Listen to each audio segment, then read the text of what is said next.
ভালোবাসে মাটি, আপনি ভালোবাসেন গাছ।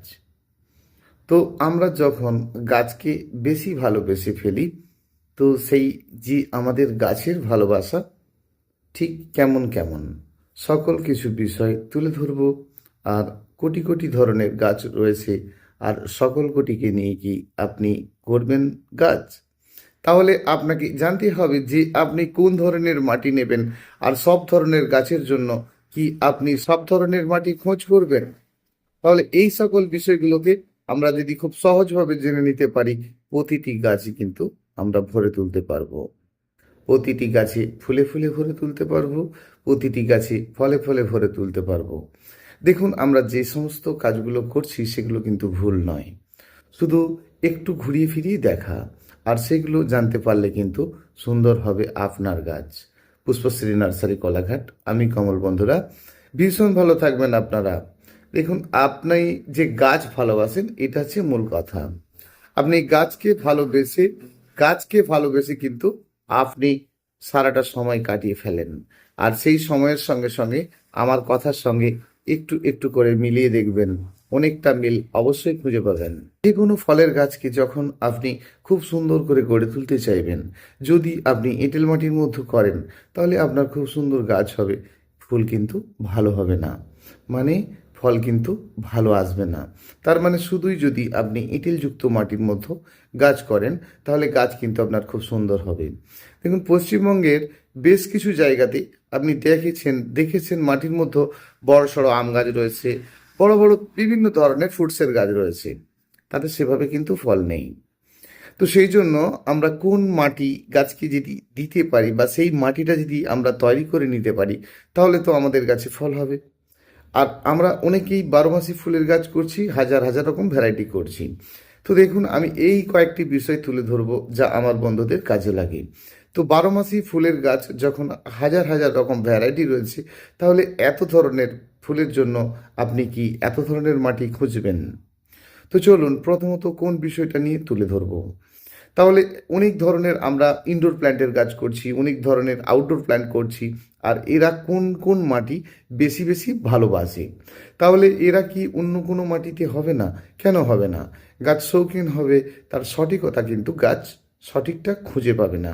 আর গাছ সে যে সময়ের জন্য সঠিকতা পাবে, সেই সময়টা কিন্তু আপনি দিতে পারবেন না মানে আপনার অধৈর্য হয়ে যাবে। আপনি একটা গাছ রোপণ করেছেন, আর 5-7 বছর আপনার লেবু গাছে লেবু নেই, আপনি কি করবেন? কারণ তার মাটি বলছি যে গাছটি খুব বৃদ্ধি হতে থাকবে, খুব সুন্দর হতে থাকবে। তাহলে কি বুঝলাম? ফল গাছ মানেই কি চেয়েছে? বালিযুক্ত মাটি। তাহলে আপনার এঁটেল মাটি, তাহলে আপনাকে ওই জায়গাটায় ফিরে যেতে হবে। আর আপনার মাটিকেও কিন্তু করে নিতে হবে বেলে মাটি। আপনি ভালো করে লক্ষ্য করুন, যত ফল গাছ রয়েছে আর ফল গাছের মাটিটা কেমন। সেই মাটি যদি সম্পূর্ণ একেবারে এঁটেল মাটি হয়, চটচটে এঁটেল মাটি হয়, যে মাটি খুব শক্ত সমর্থ হয়, আর সেই মাটির মধ্যে আপনার ফলের গাছগুলো লাগানো রয়েছে, আর সেই গাছকে আপনি সুন্দর করে নিতে চাইছেন। সুন্দর তো আপনার এঁটেল মাটি মানে এমনিই সুন্দর গাছ হতে থাকবে, যেটা কিন্তু বেলে মাটিতে এত সুন্দর গাছ, ফলের গাছ গড়ে ওঠে না। তাহলে এঁটেল মাটির মধ্যেও আপনি ফলের গাছ রোপণ করেছেন, আর সেই গাছটিকে সুন্দর করে নিতে চেয়েছেন। ধরুন, এঁটেল মাটির মধ্যে যদি কেউ কাঁঠালের গাছ লাগায়, তো কাঁঠালের গাছ লাগিয়েছে, তার গাছ খুব সুন্দর হয়েছে, কাঁঠাল কোথায় ভালো হচ্ছে? তাহলে আমরা মাটিটাকে কি করে ভালো করে নেব? মাটির মধ্যে যদি গাছ রোপণ করা হয়, তাহলে সেক্ষেত্রে আমি কি বলেছি আপনাদেরকে? বালির পরিমাণটা বাড়িয়ে দিতে। মাটিতে গাছ রোপণ হচ্ছে, বস্তা বস্তা বালি ফেলতে। তাহলে আপনি একটা গাছ রোপণ করার পূর্বে মাটিকে বেশ কিছুটা জায়গায় কুপিয়ে নিন, আর 1 বস্তা বালি আপনি মেখে দিয়ে গাছটি রোপণ করুন। দেখুন, গাছটি যেখানে রোপণ করেছেন সেটি বৃহৎ আকারে শেকড় গিয়ে অনেক দূরে চলে যায় না, কারণ কলমের গাছগুলো ছোটোখাটোর ওপরেই হয়। সেই জন্য আমরা এঁটেল মাটি নিলে তাতে কিন্তু বালিযুক্ত মাটি করব ফল গাছের ক্ষেত্রে। তাহলে ফুল গাছের ক্ষেত্রে কি করব? ফুল গাছের ক্ষেত্রে তো এঁটেল মাটিটাকেই ব্যবহার করব। তাহলে কি করে করব? তাহলে এঁটেল মাটির মধ্যে ফলের গাছ কিংবা ফুলের গাছ যাই রোপণ করুন না কেন, সেক্ষেত্রে আপনি বালি অবশ্যই মাখবেন। তাহলে বেলে মাটির ক্ষেত্রে হলে কি করব? বেলে মাটির ক্ষেত্রে আমরা কি আবার বালি মেখে নেব? দেখুন, বেলে মাটির ক্ষেত্রে আপনাকে আমি বলবো যে বেলে মাটিটা এমনিই হালকা রয়েছে, আর হালকা রয়েছে মানে সেটাকে আরও ধুলো করে আরও গুঁড়িয়ে কম্প্যাক্ট করার চেষ্টা করবেন না। সেজন্য সেই সকল মাটিকে একেবারে ধুলো ধুলো করে কখনোই গাছ রোপণ করবেন না, তাহলে গাছের বৃদ্ধি এমনিই বসে যাবে। এক্ষেত্রে আপনারা কিছু দিয়ে থাকেন, কি দেন না বাড়ির মধ্যে কিছু কিচেন কম্পোস্ট বা ভার্মি কম্পোস্ট ইত্যাদি দিয়ে থাকেন।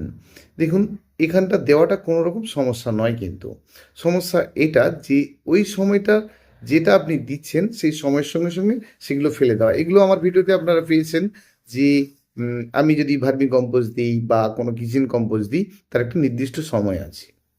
তো সেই সময়টার সাথে সাথে কিন্তু আপনাকে সেগুলোকে আবার ফেলে দিতে হবে, মানে টব থেকে খুলে নিয়ে সেই এগুলোকে সাইডকার শেকড় মাটি কেটে আবার বসাতে হয়। এগুলো আপনারা জেনেছেন। কিন্তু এঁটেল মাটির মধ্যে ফুলের গাছ করবেন আর খুব সুন্দর করবেন, তাহলে আমরা প্রথমে আসি, যদি কোনো বল শেপের গাছ করি, মানে কোনো পাতার ধরনের গাছ করি এবং সেগুলো বল শেপের হয়, হতে পারে এই মন্ডগ্রাসের গাছটি বা হতে পারে আপনার এই ধরনের টেবিল কামিনীর গাছটি, এই রকম ধরনের কোনো ঝাউ গাছটি, তাহলে এঁটেল মাটির মতো গাছ রোপণ করব, তার কয়েকটি সমস্যার কথা কিন্তু আমরা জানব। তাহলে এঁটেল মাটির মতো গাছ করেছি আর মাটিকে এক্ষেত্রেও কিন্তু ভালো করে ধুলো করে গুঁড়িয়ে ফেলেছি। সেক্ষেত্রে কি হচ্ছে, যখন টবের মধ্যে আপনি জল দিচ্ছেন আর জলগুলো সাইডে দেখছেন সাইড দিয়ে চলে যাচ্ছে, ভেতরে জল প্রবেশ করছে না। এক্ষেত্রে কি করছেন, আপনি মাটির সঙ্গে কিছুটা বালি মেখেছেন, বালি আর মাটি আপনি মেখেছেন, বা ওই মাটির সঙ্গে আপনি ভার্মি কম্পোস্ট দিয়েছেন। যেটা সব থেকে বড় গাছের ক্ষতি করে, যে মাটিটাকে ভালো করে গুঁড়ো করে ফেলা, যে আপনার এঁটেল মাটি হোক আর বেলে মাটি হোক, সেই মাটিটাকে আমরা ভালো করে গুঁড়িয়ে গুঁড়িয়ে একেবারে পাউডার বানিয়ে নিচ্ছি। ফলে কী হচ্ছে, যখন অতিরিক্ত গাছের গোড়াতে জল প্রবেশ করছে বা বৃষ্টির জল পাচ্ছে, সেটা ফুলের গাছের ক্ষেত্রে কি হচ্ছে, যে গাছের মাটি যখন কম্প্যাক্ট হয়ে যাচ্ছে, তখন কিন্তু গাছের গুচ্ছ শেকড় থেকে মূল শেকড়ে গাছ তৈরি হয়ে যাবে। মানে গুচ্ছ শেকড় থাকতে থাকতে হঠাৎ হঠাৎ সব শেকড় তো আর আপনার গুছিয়ে একেবারে সুন্দরভাবে বেরোতে পারছে না, কোনো একটা মূল শেকড় বেরোনোর চেষ্টা করবে। আর সেক্ষেত্রে কি হচ্ছে, গাছ কিন্তু উপর দিকে লম্বা হয়, স্টিক ডাল বেরোনোর মতো বেরোতে থাকবে, আর গাছটি কিন্তু উপর দিকে হতে থাকবে। সেক্ষেত্রে গাছের ফুল কম হচ্ছে, গাছের বৃদ্ধি কিন্তু উপর দিকে যাচ্ছে। এঁটেল মাটির মতো গাছ করবেন, অবশ্যই মাটির সঙ্গে বালি বা ভার্মিকম্পোস্ট আপনি যেটা মেখেছেন সেটা মাখুন। কিন্তু যদি আপনি ভার্মিকম্পোস্ট মেখে থাকেন, তাহলে নির্দিষ্ট সময়ের সাথে সাথে কিন্তু আবার যখন আপনাকে পুনরায় টবটিকে খুলে নিয়ে নতুন টবে রোপণ করতে হবে, সাইডের মাটি ফেলে দিয়ে। কিন্তু যদি আপনি বালি দিয়ে করেন, সেক্ষেত্রেও কী করছেন, যদি আপনি মাটিকে গুঁড়িয়ে ফেলেন, তাহলে আপনার মাটিটা কিন্তু কম্প্যাক্ট হয়ে যাচ্ছে, কারণ মাটিটা আপনার একেবারে ধুলো আপনি প্রথম অবস্থাতে করে ফেলেছেন। মাটির মধ্যে দানা দানা ভাব থাকতে হবে, আর তবেই কিন্তু আপনি টবে এঁটেল মাটিতে দারুণ ভালো গাছ করতে পারবেন। সেই জন্য এই রকম ধরনের যদি বল শেপের পাতার গাছগুলো করতে থাকেন, তাহলে সেক্ষেত্রে কিন্তু আপনার ফুলের প্রয়োজন বিশেষ নেই, কারণ আপনি পাতার সৌন্দর্যতার জন্য বেশ কিছু গাছ করেছেন। এমন অনেক ধরনের গাছ আছে, নিশ্চয়ই বুঝেছেন যে কোন ধরনের গাছগুলো বলতে চেয়েছি। তাহলে যে কোনো পাতা জাতীয় গাছ বল শেপের যারা হবেন, তাদের ক্ষেত্রে কিন্তু আপনি দানামাটি অবশ্যই করবেন। যেমন আপনি জারবেরা গাছ করছেন, শুধু পাতার গাছ নয়, ফুলের গাছের ক্ষেত্রেও দানামাটি করবেন। মানে মূল কথাই, যারা গুচ্ছ, যারা বল শেপের, যারা কম জায়গার মধ্যে কম্প্যাক্ট হতে থাকে, উচ্চতায় বৃদ্ধি পায় না, সেক্ষেত্রে সেই মাটি কিন্তু দানা মাটি মাস্ট, সমস্যা কখনোই আপনার হবে না। তাহলে দানা মাটি চাই আর বল শেপের গাছ ভালো হওয়া। আরেকটা বুঝলাম যে শুধু এঁটেল মাটির সাথে সাথে কিন্তু যখন আমরা যে কোনো বারোমাসি ফুলের গাছ রোপণ করছি বা কোনো ফলের গাছ রোপণ করছি, সেটা শুধুই মাটি যেন না হয়। তাহলে এই ক্ষেত্রে আমি বালি মাটির ক্ষেত্রে কি বললাম, শুধুই বালিযুক্ত মাটি করেছেন আর মাটিকে কিন্তু গুঁড়িয়ে না ফেলা। সমস্যাটা এই জায়গায় হচ্ছে, যারা বালিযুক্ত মাটির মধ্যে গাছ রোপণ করেছেন, কারণ আপনার অলরেডি কাজটা হয়ে রয়েছে, মাটি বালি মাটি, সেক্ষেত্রে আপনি তার সাথে কি করছেন, পরিমাণ মতো আরও কম্পোস্ট দিতে থাকছেন, বিভিন্ন ধরনের কম্পোস্ট দিতে থাকছেন। আপনার বানানো কিছু কিছু ভার্মি কম্পোস্ট এক্সট্রা করে করে দিতে দিতে মাটিটি কিন্তু আস্তে আস্তে হালকা হতে থাকছে। আর হালকা হতে হতে কিন্তু গাছের বেশ ভালো রকম ক্ষতি হতে থাকছে। কখন ক্ষতি হচ্ছে, প্রথম অবস্থাতে কিন্তু সেটা বোঝা যাচ্ছে না। দেখুন, আপনি প্রথমত যখন বালিযুক্ত মাটির মধ্যে গাছ করেছেন, অলরেডি আপনার মাটিটি কিন্তু হালকা ফুলকা এবং ফ্রেশ মাটি রয়েছে। সেই জন্য আপনি ওই মাটির মধ্যে অনেক কিছু না দিলেও চলবে। আর আপনি দিয়েছেন, আর এক্ষেত্রে যদি দিয়েই ফেলেন, তাহলে কিন্তু আপনাকে ফার্স্ট আবার মাটিটাকে ফেলতে হবে। তাহলে এই বিষয়টা আমরা জেনে নিলে কিন্তু প্রতিটি গাছকে সুন্দর করে নিতে পারবো। বেলে মাটির মতো গাছ করবেন, বারে বারে আপনার সুপার ফসফেট পটাশ লাগবে কেন? কারণ মাটির মধ্যে নাইট্রোজেনের ভাগ এমনিই আপনার কম আছে, আর কম আছে আবার আপনি সেটাকে কমিয়ে নেওয়ার চেষ্টা করছেন কেন? কারণ আপনি যখন বেলে মাটির মতো গাছ করছেন, ফসফরাসের ভাগ আপনার এমনিই মাটির মধ্যে বেশি রয়েছে এবং মাটি কিন্তু যথেষ্ট হালকা রয়েছে। সেক্ষেত্রে কিন্তু আপনার এগুলো বিশেষ লাগবে না। এক্ষেত্রে যদি আপনি নাইট্রোজেন সার শুধুই ব্যবহার করেন, তাহলে কি হবে, পাতার মধ্যে ফুঁড়ে ফুঁড়ে যাওয়া ভাবটা আসবে। অবশ্যই ব্যবহার করবেন জৈব সারের সাথে নাইট্রোজেন সার ব্যবহার করবেন। সবসময় মনে রাখবেন 1 কেজিতে 200 গ্রামের বেশি কিন্তু নয়। অর্থাৎ আপনি যখন খোল ভিজিয়ে দিচ্ছেন, সেটা যে কোনো ধরনের খোল হচ্ছে, কেজিতে কিন্তু 200 গ্রামের বেশি নয়। এটা আমার অনেক ভিডিওতেই আপনারা পেয়েছেন। মাটিকে ভালো করার জন্য কতগুলো ভালো কাজ করা ভালো। একই মাটির মধ্যে বারে বারে আপনি বিভিন্ন রকম ধরনের কম্পোস্ট দিচ্ছেন, সেগুলো ধীরে ধীরে ধীরে এই বছর দিয়েছেন, পরে আবার তারপরের বছর দিয়েছেন, সেই মাটিকেই কিন্তু আপনি বারে বারে ব্যবহার করছেন। সেই জন্য আমার একটি মাটি তৈরি করার ভিডিও দেওয়া রয়েছে, রিসেন্ট দিয়েছিলাম। অবশ্যই সেভাবে মাটিটাকে আপনারা কিন্তু পুনরায় আবার বানিয়ে নিতে পারেন। যাই হোক, যদি আপনি প্লেনভাবে গাছ করেন, সেক্ষেত্রে কিন্তু ভালো গাছ অবশ্যই করতে পারবেন।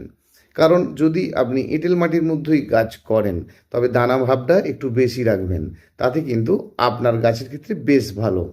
আর এক্ষেত্রে দানা মাটিতে গাছ গাছ যারা না করেছে, শুধু এমনিই মাটিকে ভরে গাছ রোপণ করে দিয়েছে, মাটির মধ্যে না দিয়েছে বালি না কিছু, সেক্ষেত্রে কী হচ্ছে, গাছ খুব সুন্দর হয়ে যাচ্ছে, কিন্তু ফুল পরিমাণে বেশি হচ্ছে না। ঠিক উল্টোটি, যদি কেউ বেলে মাটির ক্ষেত্রে গাছ করে থাকে, তার এমনিই গাছে প্রচুর পরিমাণে কুঁড়ি ফুল আসবে। তো সেই ক্ষেত্রে কী করছে, তার আবার সুপার ফসফেট দিচ্ছে, পটাশ দিচ্ছে, তার মানে অলরেডি তার কিন্তু এই কাজগুলো হয়ে রয়েছে। আর সেক্ষেত্রে কিন্তু গাছে ফুল আসছে ঝরে যাচ্ছে, ফুল আসছে ঝরে যাচ্ছে, ফোটার আগে কিন্তু ঝরে যাচ্ছে। তো এই সকল বিষয়গুলো আমরা কিন্তু জেনে নিতে পারি, যদি সহজেই কিন্তু গাছকে করতে পারি। তাহলে আমরা কি বুঝলাম এই জায়গাটায়, যে এঁটেল মাটির মধ্যে কাজ করলে সেখানে কিন্তু সুপার ফসফেট পটাশটি লাগবে, কিন্তু সব সময়ের জন্য নয়, আপনার প্রয়োজন থাকলে তবেই। কিন্তু বেলে মাটির ক্ষেত্রে হলে সব সময়ের জন্য আপনার লাগবে না। আপনার চেষ্টায় আপনি বিভিন্ন ধরনের খাদ্য দিয়েছেন, গাছকে আরও গ্রো করেছেন, সেই ক্ষেত্রে গাছ খুব হেলদি হয়েছে। যদি প্রয়োজন থাকে তবেই কিন্তু আপনি অল্প স্বল্প ব্যবহার করতে পারেন। তো যখন আপনি ওইটিকেই বারে বারে ব্যবহার করবেন, গাছটি কী হবে, আস্তে আস্তে খাড়ত্ব ভাব হতে থাকবে, পাতাগুলো আস্তে আস্তে হলদেটে ভাব হতে থাকবে, পাতার সবুজ ভাবটাই কেটে গিয়ে পাতার মধ্যে দেখবেন ভেড়াই কাটা ভাবটা এসে গেছে, পাতার মধ্যে একটি কালার ভাব এসে গেছে, হোয়াইট কালার হয়ে গেছে। তো এই সকল বিষয়গুলো কিন্তু আমরা সবসময় লক্ষ্য করব। তাহলে কিন্তু এঁটেল মাটি, বেলে মাটি, সব মাটিই ভালো। আমরা সব মাটিতেই সুন্দর গাছ করতে পারবো। শুধু বিষয়গুলো লক্ষ্য করব যে কোন মাটিটা আমরা করছি, আর কোন মাটির মধ্যে আমার বাড়িতে মাটিটা রয়েছে। আপনার বাড়িতে বেলে মাটি রয়েছে, সমস্যা নেই, আপনি অনায়াসেই যে কোনো ফল গাছ ভালোভাবে গড়ে তুলতে পারেন, যে কোনো ফুল গাছকে ভালোভাবে গড়ে তুলতে পারেন। কিন্তু এঁটেল মাটি আছে, সেক্ষেত্রে আপনি কি করবেন, এঁটেল মাটির ক্ষেত্রেও তাই। প্রথম অবস্থাতে আপনি গাছ রোপণ করার পর খাদ্যের পরিমাণটা একটু কম রাখতে হবে, আপনাকে দেখতে হবে যে মাটি কি বলে। মাটিতে গাছ রোপণ করেছেন, আপনার এমনিই সুন্দর শৌখিন গাছ হয়ে রয়েছে। এঁটেল মাটি মানেই আপনাকে কিন্তু মাটির মধ্যে বারে বারে এলোমেলো করা, আর যদি তা না করেন তাহলে গাছের মূল শেকড় তৈরি হতে থাকবে, আর মূল শিকড় তৈরি হয়ে যাওয়া মানে গাছের বৃদ্ধি কিন্তু উপর দিকেই বেশি উঠতে থাকবে। এই সকল বিষয়গুলো আমরা জেনে নিলে কিন্তু ভালো গাছ অবশ্যই করতে পারবো। যেই গাছ অতিরিক্ত বৃদ্ধি হয়, যেমন যে কোনো কিছু কিছু বারোমাসি ফুলের গাছ আছে যেগুলো কিন্তু বেশ বড় সড়ো গাছ হয়, যেমন আমরা টিকমা, গৌরীচরী, কৃষ্ণচূড়া, এই ধরনের যে গাছগুলো রয়েছে, অমলতাস, বা ক্যালিমান্ডা ফিসিসিউ, যেটাকে আপনার পাউডার পাপ ফ্লাওয়ার বলা হয়, বা এই ধরনের কাঞ্চন যেগুলো একটু বড় সড়ো গাছ হয়, আর তাদেরকে আপনি ছোট্ট টবের মতো করতে চাইছেন, খুব সুন্দর করতে পারবেন। অবশ্যই যখন আপনি এইরকম বৃদ্ধিশীল গাছগুলোকে টবের মধ্যে রোপণ করবেন, অবশ্যই ছোট টবে দেবেন এবং মাটির সঙ্গে কিন্তু বালির ভাগটা বেশি দেবেন। দেখবেন আপনার ফুলের পরিমাণটা বেশি অবশ্যই হবে। তাহলে এটা আমরা বুঝেছি, যে গাছে বেশি পরিমাণে ফুল নেব তাতে কিন্তু বালির ভাগ থাকতে হবে, তাহলে কিন্তু বেশি বেশি পরিমাণে অবশ্যই ফুল হবে। যদি আমরা কম্পোস্ট অ্যাড করে থাকি, করতে পারি, কিন্তু সেটা পরিমাণে খুব বেশি নয়। তাহলে বালিযুক্ত মাটি যা রয়েছে অবশ্যই কম্পোস্টের পরিমাণ হাই নয়। অতিরিক্ত বেশি করে দিয়ে ফেললে পরবর্তী অবস্থায় সমস্যা অবশ্যই হবে। তাহলে আমরা এমনি বেলে মাটি, আমার হালকা ফুলকা মাটি রয়েছে, আর তাতে আমার এগুলো এত কিছু লাগবে না। দেবেন আপনার মতো করে, আপনি দেবেন, কিন্তু পরিমাণ মেপে চোপে। ধরুন আপনার যদি বেলে মাটি হয়ে থাকে তাহলে আপনি 20 ভাগের বেশি কখনোই দেবেন না। 80 ভাগ যদি আপনার ওই বেলে মাটিটা হয়ে থাকে, 20 ভাগ আপনি কিন্তু কম্পোস্ট অ্যাড করতেই পারেন। তাহলে আমরা এঁটেল মাটির ক্ষেত্রে ঠিক উল্টো, যখনই আপনি ফলের গাছ রোপণ করছেন অবশ্যই কিন্তু যদি আপনার 50 ভাগ মাটি হয়ে থাকে এঁটেল মাটি, 50 ভাগ বালি দিতে হবে। তাহলে কিন্তু আপনার গাছে এঁটেল মাটিতেই দারুণ সুন্দর ফল হবে, গাছের রং খুব সুন্দর থাকবে। এঁটেল মাটিতে যে গাছের রং সবসময় একদম কাঁচা আমের মতো একদম ফ্রেশ চকচকে রাখতে পারে, যেটা কিন্তু বেলে মাটির ক্ষেত্রে নয়। এঁটেল মাটি টবের মধ্যে খুব সহজেই কম্প্যাক্ট হয়ে যেতে পারে, বেলে মাটির ক্ষেত্রে কিন্তু সেটা নয়। এঁটেল মাটির মধ্যে যদি আপনার মাটিতে গাছ রোপণ করা থাকে, যে কোনো ফ্রুটসের গাছ, যে কোনো ফ্লাওয়ার, মাঝে মধ্যে কিন্তু আপনাকে গাছগুলো কোপাতে হবে।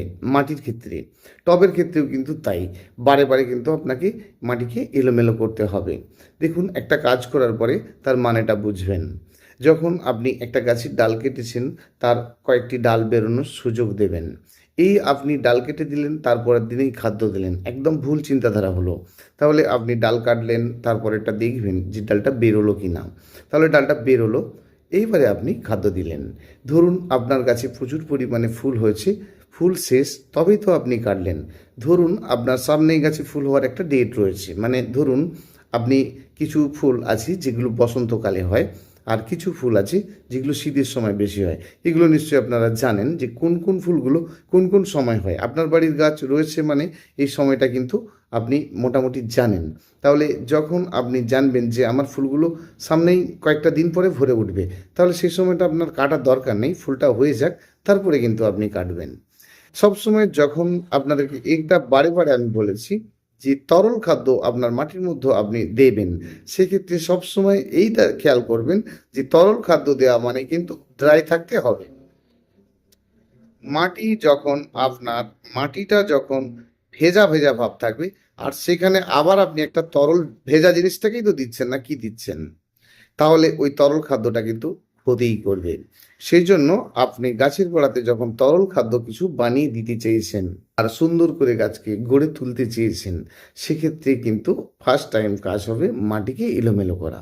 এলোমেলো করেই তারপরে আপনি খাদ্যটা দিয়ে দেবেন না। মাটি এলোমেলো করেছেন, মাটির মধ্যে ড্যাম্প রয়েছে, সেটা ভালো করে শুকনো হওয়া, আর সেই শুকনো হয়ে যাওয়ার পরেই কিন্তু আপনার খৈলের জলটি দেওয়া। মূল কথাই, এই ধরনের পচা খাদ্যগুলো গাছ খেতে ভালোবাসে। দেখুন, আপনি যদি বাড়ির সরিষাকে, নিজের যে সরিষাগুলো আমরা উম, খাই আর কি, মানে সরিষা বাটা বা সরিষাকে যে বেটে খাই, সেটাকেও যদি আপনি মিক্সিতে গুঁড়িয়ে পচিয়ে আবার গাছে দেন, ভালো কাজ পাবেন। যে বাদামগুলো আমরা খাচ্ছি সেগুলোকে যদি পচিয়ে আমরা দিই, সেটাও ভালো কাজ পাবেন। বাড়িতে এত কিচেন কম্পোস্টগুলোকে আপনারা ছোট ছোট করে কুচিয়ে কুচিয়ে একটা জায়গায় পচিয়ে তার জলটা দিচ্ছেন, সেটাও ভালো কাজ পাবেন। দেখুন, এগুলোতে কোনো কিন্তু ক্ষতি নেই, আপনি অনায়াসেই দেবেন। বাড়ির চায়ের পাতা, বাড়ির ভাতের মাড়, এগুলো আপনি অনায়াসেই দেবেন, আর সহজে কিন্তু গাছ করতে পারবেন। সহজ পদ্ধতিতে অনেক কিছু মশলা যদি আপনি না বানাতে পারেন, এমন মশলা বানানোর ভিডিও আমার রয়েছে, তবে যদি আপনি না বানাতে পারেন, শুধু খৈলের জলটা দিন, দেখবেন আপনার ভালো গাছ কিন্তু অবশ্যই হবে। এইভাবে সময় দিন বন্ধুরা, ধীরে ধীরে প্রতিটা বিষয় একটা একটা করে তুলে ধরার চেষ্টা করব। ভীষণ ভালো থাকবেন, অনেকটা করে সময় দেন, অনেকটা সময় দেন, আর অনেক সময় ধরেই কিন্তু ভিডিওগুলি দেখেন। চেষ্টা করব আপনাদেরকে প্রতিটি বিষয় ছোট্ট ছোট্ট করে তুলে ধরার। আসবো আবার আগামীকাল। ভীষণ ভালো থাকবেন।